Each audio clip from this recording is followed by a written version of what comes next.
Olá. Olha, quem nunca abriu o Antigo Testamento e se sentiu, assim, um pouco perdido, ou até mesmo frustrado, como se estivesse tentando decifrar um código de outro planeta? A gente não está sozinho nessa. Muitas vezes a gente se depara com histórias sobre sacrifícios, com leis sobre pureza, ou com profecias que parecem totalmente enigmáticas, e a primeira coisa que vem à mente é: tá, mas o que isso tem a ver com a minha vida hoje? O grande problema, na maioria das vezes, não está no texto em si, mas nas lentes que a gente, sem nem perceber, usa para ler. A gente chega com as nossas expectativas modernas, com o nosso jeito de pensar científico do século XXI e tenta forçar um texto de 3.000 anos a caber nessas nossas caixinhas. E o resultado? Quase sempre é confusão. É uma sensação de que aquilo ali é distante demais. Hoje, o nosso objetivo é justamente trocar essas lentes.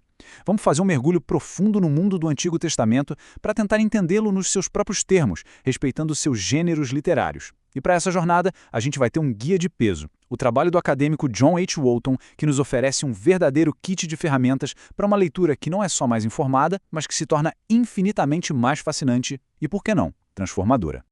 A nossa jornada vai ter 6 paradas que são essenciais. Primeiro, a gente vai direto ao começo de tudo, repensando a criação e a aliança, para questionar o que de fato está acontecendo ali em Gênesis. Depois, vamos investigar a verdadeira natureza da Torá e descobrir por que traduzir essa palavra simplesmente como lei pode ser o começo de um mal-entendido gigantesco. Na terceira parte, a gente vai explorar as narrativas, sabe, as histórias que todo mundo conhece, mas de um jeito completamente novo, descobrindo o que realmente importa para o narrador bíblico. A partir daí, na quarta sessão, vamos analisar os personagens e propor uma mudança radical de foco.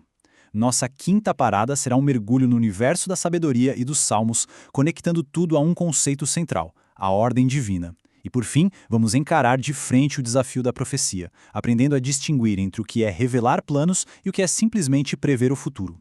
Cada uma dessas etapas vai nos dar uma chave nova para destravar um outro nível de compreensão. Vamos lá? Muito bem. Primeira parada, Gênesis capítulo 1. Para a maioria de nós que fomos condicionados por séculos de debates entre ciência e religião, essa história é sobre como o universo foi feito materialmente. A gente lê o texto e a nossa cabeça já começa a pensar em Big Bang, em evolução, em dias literais de 24 horas. Mas e se o texto não estivesse nem um pouco interessado em responder essa nossa pergunta moderna? O acadêmico John Walton nos desafia a fazer uma pergunta diferente, uma pergunta que muda completamente o jogo. Afinal de contas, que tipo de relato da criação é este? Antes da gente perguntar se o texto é historicamente preciso ou cientificamente correto, a gente precisa perguntar o que ele é como peça de literatura. Só essa pergunta já nos coloca no caminho certo. E aqui está a grande virada de chave. Para nós, no mundo moderno, criar significa fabricar algo material que não existia. Se eu digo que criei uma cadeira, quer dizer que eu juntei madeira, pregos e fiz um objeto. Mas no mundo antigo, no Egito, na Babilônia e também em Israel, criar significava, em primeiro lugar, dar ordem, dar função, dar propósito. Pensa na diferença entre construir uma casa e fazer dela um lar. A construção da casa é a parte material, os tijolos, o cimento. Mas ela só se torna um lar de verdade quando os móveis são arrumados, os quartos recebem funções específicas, aqui é o quarto de dormir, ali é a cozinha para preparar alimentos, e a vida começa a acontecer ali dentro de forma ordenada. Para a mentalidade antiga, algo só existe de verdade quando tem um lugar e um propósito dentro de um sistema funcional. Um deserto caótico, por exemplo, mesmo existindo materialmente, era considerado não existente porque não tinha função para a vida humana. Gênesis 1, portanto, é muito mais a história da inauguração do lar cósmico do que o manual de construção da casa cósmica. E quando a gente olha para os 6 dias com essa lente da ordenação, tudo começa a se encaixar perfeitamente. Os 3 primeiros dias são sobre estabelecer as funções básicas do cosmos. Dia 1, Deus não cria a matéria da luz. Ele ordena o tempo, separando luz e trevas e criando o ciclo do dia e da noite. Ele cria a função tempo. Dia 2, ele ordena o espaço, organizando nosso clima ao separar as águas de cima e as de baixo. Dia 3, ele ordena a base para a vida, estabelecendo a terra seca como lugar onde a vida vai florescer. E depois, nos dias 4 a 6, Deus age como um grande anfitrião, preenchendo e mobiliando essa casa cósmica que ele acabou de organizar. E olha que interessante, o Sol e a Lua no quarto dia não são descritos pela sua composição astrofísica, mas pela sua função, governar o dia e a noite, marcar as estações, servir como sinais. Nos dias 5 e 6, ele povoa os espaços, colocando as criaturas nos seus devidos lugares e dando a elas a função de se multiplicar. O foco constante não é na química ou na física, mas na função, no propósito e na ordem. A gente sempre pensou no sétimo dia como Deus tirando uma folga, na verdade. Um descanso merecido, o sextou divino depois de uma semana de trabalho duro. Mas a verdade é muito mais poderosa. No mundo antigo, um Deus não descansava no sentido de parar de trabalhar. Um Deus descansava quando, após ordenar o seu domínio, geralmente um templo, ele se assentava em seu trono para governar. O descanso era sinônimo de governo estável, de soberania. O Salmo 132, por exemplo, chama o Templo de Jerusalém de lugar de descanso de Deus, o lugar do seu trono. Portanto, o sétimo dia não é um apêndice, um epílogo da história da criação. Ele é o seu clímax absoluto. É o dia da entronização. É o momento em que Deus cessa a atividade de ordenar e inicia a atividade de governar e sustentar tudo o que foi ordenado. O universo inteiro é inaugurado como o grande templo-palácio de Deus, e no sétimo dia o rei se assenta em seu trono para reinar. Ok, então se a criação termina com Deus governando o seu templo cósmico, qual é o próximo passo? Como ele se relaciona com as pessoas que vivem nesse mundo? É exatamente aí que entra a aliança. E mais uma vez, a nossa visão moderna pode nos enganar. Geralmente, quando a gente pensa na aliança do Antigo Testamento, o foco vai para as leis, para as promessas, para a história da salvação. E tudo isso é verdade, claro, mas não é o foco principal. Segundo Walton, o foco contextual da aliança é ser o grande plano de Deus para resolver o problema que foi introduzido lá em Gênesis 3, a perda da sua presença entre a humanidade. A aliança é o veículo pelo qual Deus começa a restaurar a sua presença e a estabelecer o seu reinado de forma visível e tangível no meio do seu povo.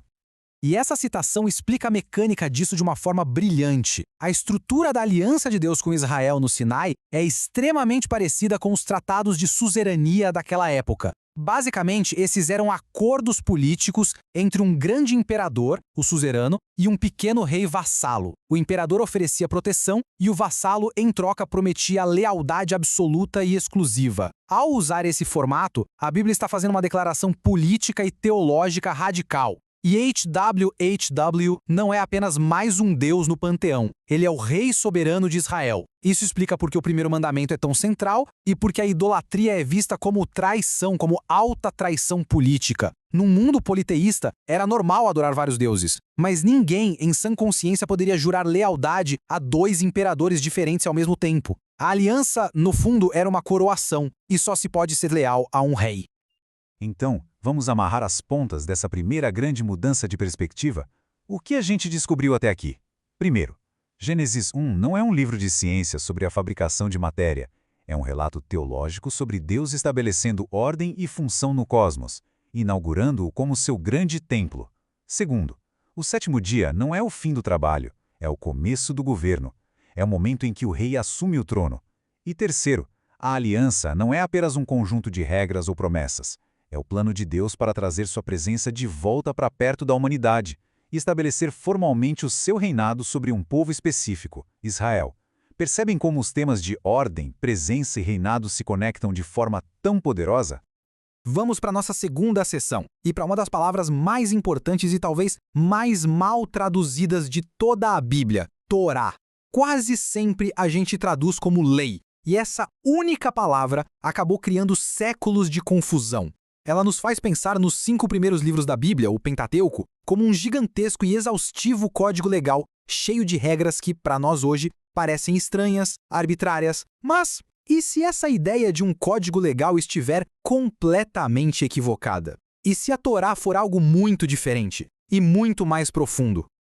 Para entender a Torá, a gente precisa primeiro de uma pequena aula de direito comparado. Hoje a gente vive sob o que se chama de lei estatutária. Nossos códigos, como o Código Civil ou o Código Penal brasileiro, tentam prever e legislar sobre todas as situações possíveis. A lei é o que está escrito no código, ponto. No entanto, o mundo antigo operava de forma muito diferente, com base na chamada lei comum ou costumega. Nesse sistema, a justiça não vem de um livro de regras exaustivo, mas sim da sabedoria do juiz, dos costumes da comunidade, de princípios gerais de justiça. As coleções de leis que a gente tem da Mesopotâmia, como o famoso Código de Hammurabi, não eram códigos legais no nosso sentido. Eram demonstrações da sabedoria do rei. John Walton e outros estudiosos mostram que a Torá se encaixa perfeitamente nesse modelo de lei comum antiga. E é por isso que uma tradução muito melhor e mais útil para a Torá não seria lei, mas sim instrução, um guia de sabedoria para a comunidade.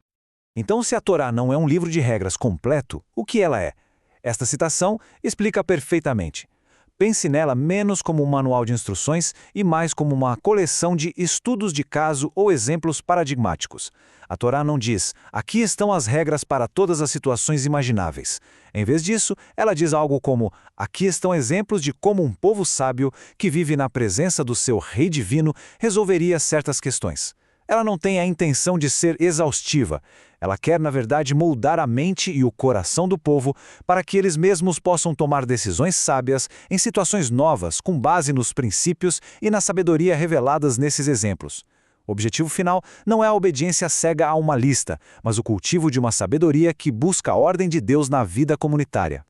Isso nos leva, inevitavelmente, a uma pergunta dolorosa para qualquer leitor moderno. Se a Torá é a instrução de Deus, por que ela parece normalizar, ou pelo menos regulamentar, práticas que hoje a gente considera moralmente repugnantes, como a escravidão por dívida ou estruturas sociais fortemente patriarcais? A chave para destravar essa questão está exatamente no que a gente acabou de ver. A Torá não estava criando uma sociedade perfeita e ideal do zero, para ser aplicada em todos os tempos e lugares. Ela estava trabalhando dentro da cultura e das estruturas sociais que já existiam no Antigo Oriente Próximo. A Torá, portanto, opera dentro de pelo menos 3 contextos que limitam a sua aplicação direta. Primeiro, o contexto da aliança. Suas instruções eram para Israel, o povo que tinha uma relação de aliança específica com Deus. É como as leis de trânsito de São Paulo, elas não se aplicam em Tóquio. A Torá era a constituição da nação de Israel. Segundo, e este é crucial, o contexto cultural. A Torá foi dada a um povo com uma economia agrária, organizado em clãs e com uma estrutura patriarcal.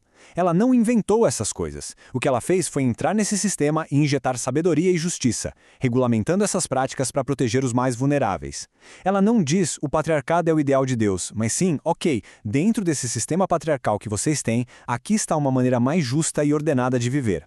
E terceiro, o contexto do espaço sagrado. Muitas leis, especialmente no livro de Levítico, são protocolos para uma comunidade que está, literalmente, acampada ao redor da presença manifesta de Deus. São como as regras de higiene e segurança de uma sala de cirurgia, extremamente importantes naquele ambiente específico, mas não necessariamente aplicáveis à cidade inteira. Resumindo essa segunda sessão, a palavra Torá é muito melhor traduzida como instrução que gera sabedoria, e não como legislação no sentido moderno. Ela funciona como a lei comum do mundo antigo, oferecendo exemplos e paradigmas de sabedoria, em vez de ser um código legal exaustivo.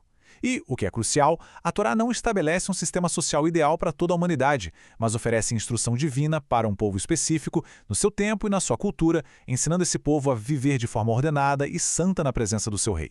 Isso muda completamente a forma como a gente lê livros como Levítico e Deuteronômio, não é verdade? Agora, a gente entra no território das famosas histórias da Bíblia, nos livros de Josué, Juízes e Samuel, Reis. E aqui a gente precisa quebrar outro hábito moderno, a nossa obsessão com a história como um registro puramente objetivo e empírico do que realmente aconteceu. Os historiadores antigos, incluindo os autores bíblicos, não eram jornalistas do século XXI. O objetivo deles era muito diferente. Eles eram, acima de tudo, teólogos. Eles queriam nos mostrar onde e como Deus estava agindo nos eventos humanos. E isso nos leva a um dos princípios mais libertadores de Walton. A realidade é maior que a história. O que isso quer dizer? A história moderna, como disciplina, se limita ao que pode ser provado, ao que é empírico, ao que uma câmera de vídeo poderia ter gravado. Mas, para o autor bíblico, a parte mais real, mais verdadeira e mais importante de qualquer evento era precisamente aquilo que a câmera não poderia captar: a mão invisível de Deus. Pensem um pouco nisso. Para o israelita que atravessou o Mar Vermelho, a realidade do evento não era a velocidade do vento ou a temperatura da água. A realidade era YH nos salvou. Essa é a realidade que o narrador quer comunicar, a dimensão teológica que dá sentido a tudo. Então, como é que a gente tem acesso a essa realidade maior? Walton usa uma bela metáfora, a do véu literário. Pensem assim, a gente não tem uma máquina do tempo. Não podemos voltar e assistir aos eventos brutos da história de Davi ou do Êxodo. O que nós temos é o texto, a narrativa que um autor inspirado escreveu. Esse texto é como um véu que cobre os eventos. E aqui está o ponto-chave. A inspiração divina, a mensagem de Deus para nós, não está escondida atrás do véu. A mensagem é o véu. A revelação está na forma como o narrador escolheu, organizou e contou os fatos para revelar o propósito de Deus. Em outras palavras, não adianta tentar ser um detetive tentando descobrir o que está por trás do texto. A revelação de Deus é o texto. O nosso trabalho é entender a história que o narrador nos contou. Isso nos dá uma ordem de operações bem clara. O primeiro passo sempre é a análise literária. Fazer perguntas como: qual é a mensagem principal do autor do livro de Juízes? Como ele usa a repetição da frase "naqueles dias não havia rei em Israel" para construir o seu argumento teológico? O segundo passo é reconhecer as convenções literárias da época. Os historiadores antigos usavam hipérboles em relatos de batalha? Eles criavam discursos para personagens para resumir suas ideias? Sim, e isso era perfeitamente normal e aceito. Somente depois de entender o texto em seus próprios termos literários é que a gente pode, se for o caso, fazer perguntas históricas. Inverter essa ordem é colocar a carroça na frente dos bois, é tentar forçar o texto a responder perguntas que ele nunca se propôs a fazer. Então, a nova regra de ouro para ler as narrativas é esta. É preciso lembrar que a realidade, para o autor bíblico, é a ação de Deus. A mensagem inspirada por Deus está na forma como a história é contada, no texto que a gente tem em mãos, o tal véu literário. Portanto, a nossa abordagem deve ser, primeiro, entender a história como uma obra literária, com propósito e técnica. Só depois, se preocupar com a história por trás dela. A mensagem de Deus está na arte do contador de histórias. Ok, vamos para a nossa quarta sessão, que nasce diretamente da anterior. Uma das coisas que a gente mais faz, quase que por instinto, ao ler a Bíblia, é procurar heróis para imitar e vilões para evitar. A gente quer ser corajoso como Davi, ter a fé de Abraão, a sabedoria de Salomão. E embora a intenção seja boa, essa abordagem de caça a modelos de comportamento muitas vezes nos faz perder o ponto principal, a verdadeira mensagem da história. E aqui está o princípio que pode transformar radicalmente a leitura das narrativas bíblicas. A autoridade do texto não está nas ações ou nas palavras dos personagens. Abraão não é o professor. Davi não é o professor. A autoridade está no que o narrador inspirado está nos ensinando sobre Deus ao nos contar a história desses personagens. A pergunta a ser feita muda completamente. Não é mais o que eu posso aprender com a coragem de Davi, mas sim o que o narrador dos livros de Samuel está me ensinando sobre a paciência, a fidelidade e o plano de Deus para estabelecer um reino ao usar a vida bagunçada e complexa de Davi. A história nunca é, em primeiro lugar, sobre os personagens. A história é sempre sobre Deus. Vamos ver isso na prática. Pensem na história de José em Gênesis. A gente vê como uma incrível história de superação, de um homem que saiu do poço para o palácio. Mas o ponto teológico central não é esse. O narrador constrói toda aquela longa saga para chegar àquela frase-chave do próprio José lá no final. Vocês planejaram o mal contra mim, mas Deus o transformou em bem, para preservar a vida de muitos. A história é sobre a soberania de Deus. Ou a história de Esther. O nome de Deus nem sequer é mencionado no livro, mas o narrador tece os eventos, as coincidências, de uma forma tão magistral que a mão invisível de Deus se torna a protagonista. E Davi? A narrativa não esconde seus pecados terríveis. Ele não é apresentado como um modelo impecável. A história é sobre como Deus, apesar das falhas catastróficas do seu escolhido, permanece fiel à sua promessa e estabelece sua dinastia. Concluindo essa sessão, a mudança de perspectiva é total. A gente precisa parar de ler as narrativas do Antigo Testamento como um catálogo de exemplos morais.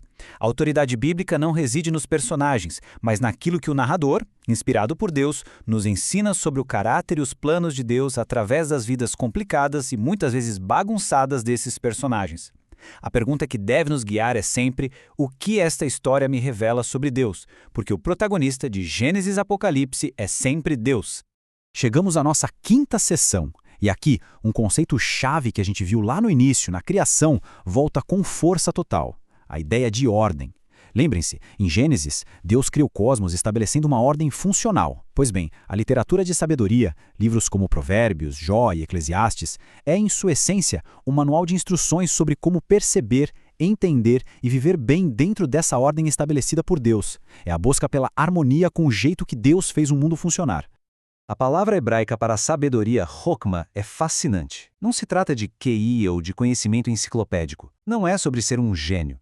Chokma é uma habilidade prática, uma perícia, quase como a de um artesão. É a capacidade de enxergar como o mundo de Deus funciona, nas relações, nas finanças, na família, no trabalho, e ter a disciplina para viver em harmonia com esse ritmo. É por isso que o livro de Provérbios insiste que o temor do Senhor é o princípio da sabedoria. O primeiro passo para viver bem no mundo é reconhecer e respeitar quem é o designer. Só a partir daí é que a gente pode começar a entender o design.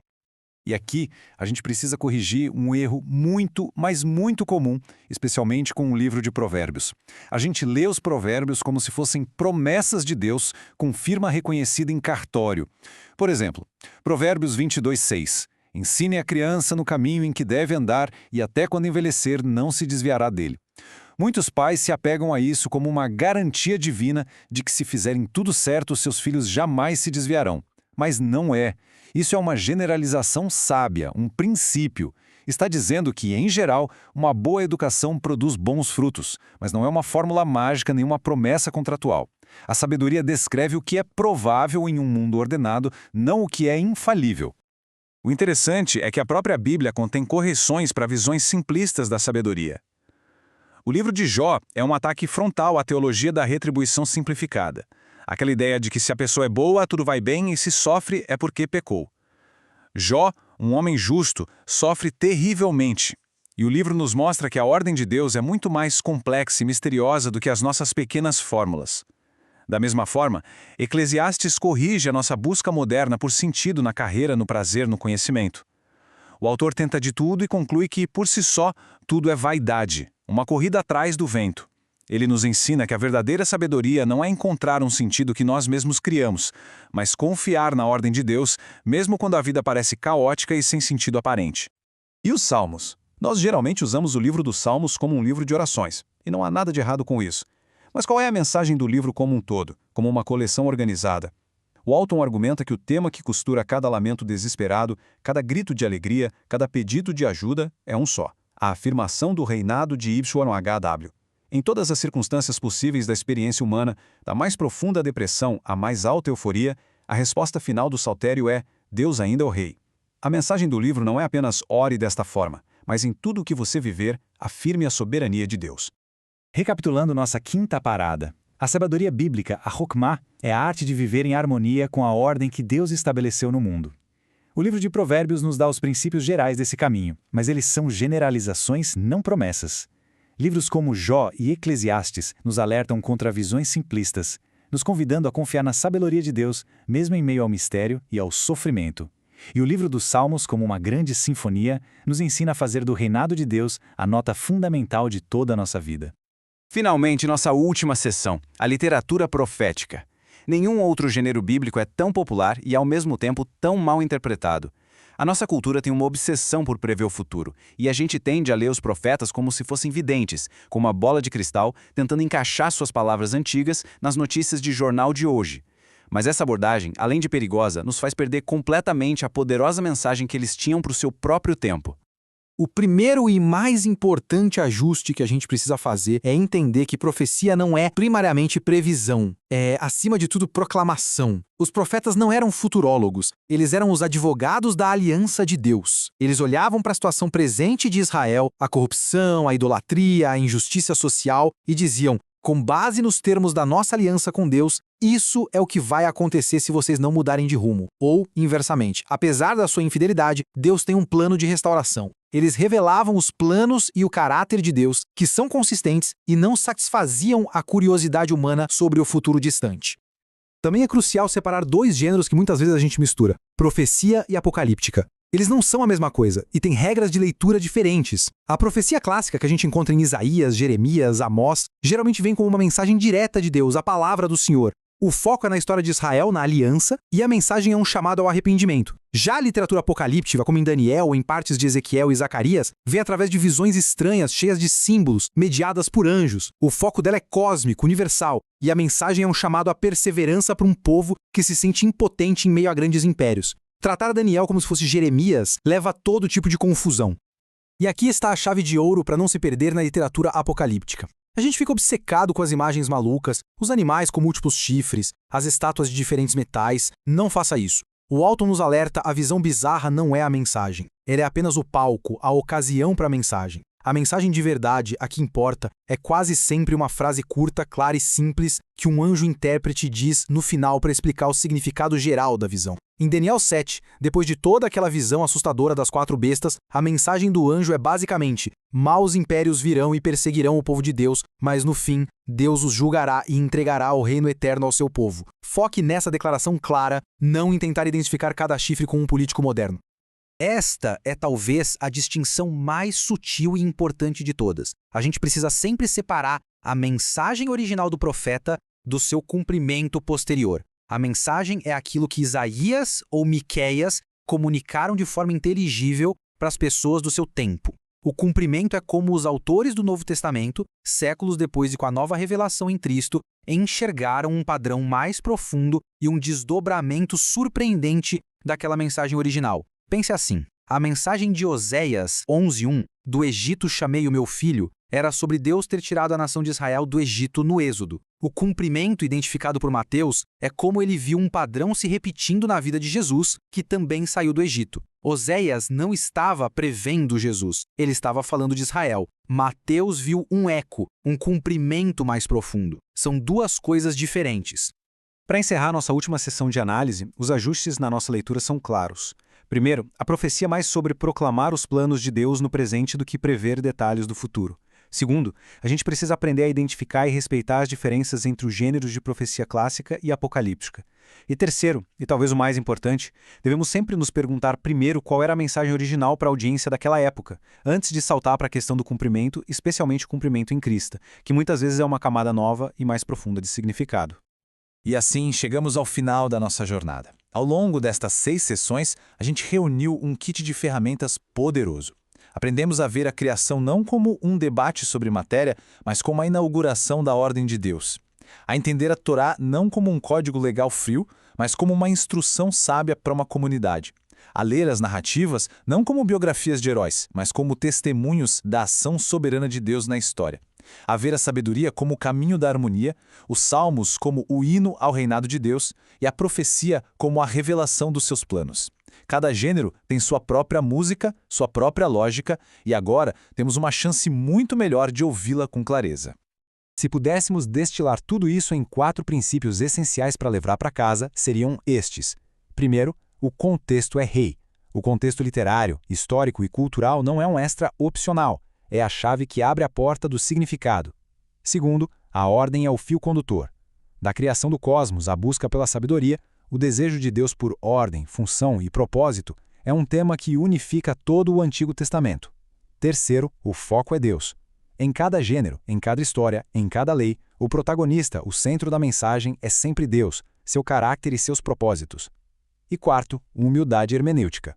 Reconhecer a enorme distância que nos separa do mundo do texto nos convida a ler com mais cuidado, com mais respeito e com a humildade de saber que somos aprendizes diante de uma sabedoria muito maior. E terminamos com a pergunta, não uma resposta. Por que aprender a ler o Antigo Testamento de forma mais fiel não é, no final das contas, um mero exercício acadêmico para acumular informações? É algo que deve nos transformar.